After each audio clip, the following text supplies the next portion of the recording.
For over 25 years, Ford churned out about 6 million vehicles at a factory in Mahwah. But that remarkable production came at a cost. Before the plant closed in 1980, it had generated an enormous amount of pollutants, which were dumped in the mountains and mines of Ringwood. This segment of Carpe Diem will explain and show how this toxic legacy threatens the region's environment and the most important watershed in the area. Founded in 1742, Ringwood, New Jersey is a microcosm of the nation's industrial and cultural heritage. The area is extremely rich in iron ore, and Ringwood's iron mines played a significant role during the Revolutionary War. Centuries have passed, and the legacy of these mines continues. But it is now part of a legacy many wish to forget. Today, these mines are not only rich in iron, but are also rich in volatile, inorganic chemicals that are affecting the environment that surrounds these mines. This is due to Ford Motor Company's dumping of toxic wastes in and around the preserved lands.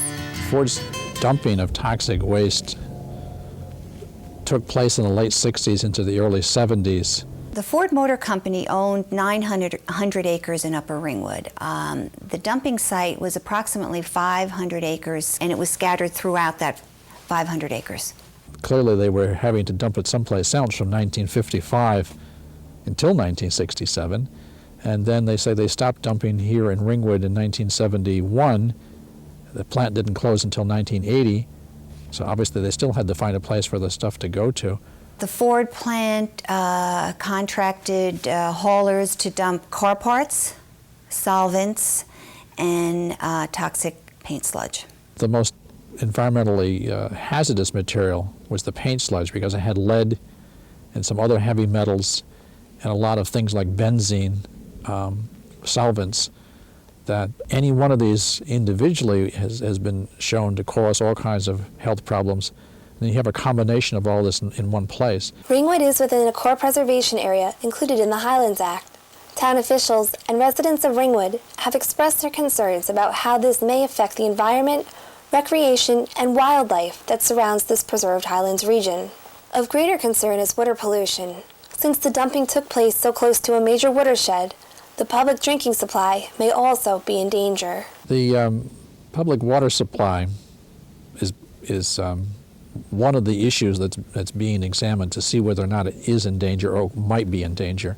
These streams here are definitely polluted with levels of lead, arsenic, and benzene as an example. There are monitoring wells, even most recently when they were tested, things like benzene are showing up in the monitoring wells of the groundwater. If it did seep into the Wanacue Reservoir, over 2 million residents of New Jersey could be affected. So that is a huge issue. So what I'm hoping, and I think what we need to do, is partner with North Jersey Water District, and along with the Highlands Act, North Jersey, the Borough of Ringwood, the Lawyers for the Community, the state, hopefully the federal government, all those entities working together will finally clean up the site. Cleaning up the site is the most important thing that needs to be done to ensure that the environment is protected. Right behind me was one of the places that was recently cleaned up. The size of a backyard swimming pool. When we first saw it more than a year ago, it was the size of a kitchen table sticking out of the leaves. So they obviously had to dig into the ground and find out what's here. Immediately across the road, they dug up an even larger area, the size of a good-sized basement of a large house. Ford has hired Arcadis Engineering, and they are trucking the sludge out. What is even more disheartening is the fact that this is not the first time Ford was ordered to clean up the site. Ford was directed to clean up the site in 1987. That's when it was listed on the Superfund site. It was considered one of the 100 most toxic sites in the United States. Ford no longer owned this property. They gave some of it to the state for the extension of the state park. They gave some of it to the town, and they sold off portions such as for the power lines that run right through here. And the EPA said, well, you used to own this property, you're the responsible party. And they brought in consultants, and they did their first cleanup in the winter of 1987-88. They came back in 1990. Actually, that was because some work was being done to put on a radio tower. They uncovered buried material. They came back in 1995. There was paint sludge behind one of the houses. They came back in 1997. There was some paint sludge nearby, but on town-owned land.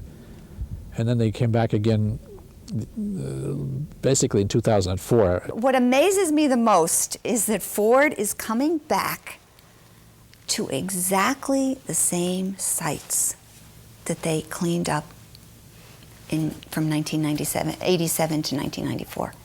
Not different sites, the same exact ones. That amazes me. Although the cleanup will not end until all of the sludge is removed, there are still many concerns.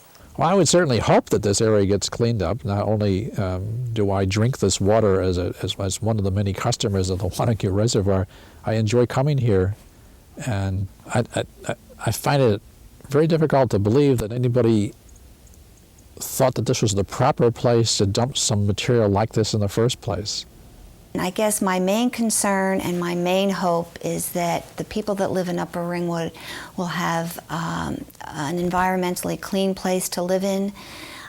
Their ancestors have lived in Upper Ringwood for over 200 years, and this is their ancestral home, and they deserve to be able to stay there in a beautiful, in a clean environment, which if you walked up there today and looked around you, you would feel so terrible that the land was desecrated that way, because visually it's beautiful, but what's underneath, that's another story.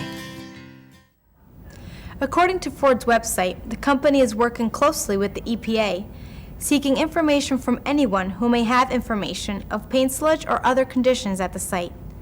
Hopefully soon, the environment and the community will be rebuilt and preserved.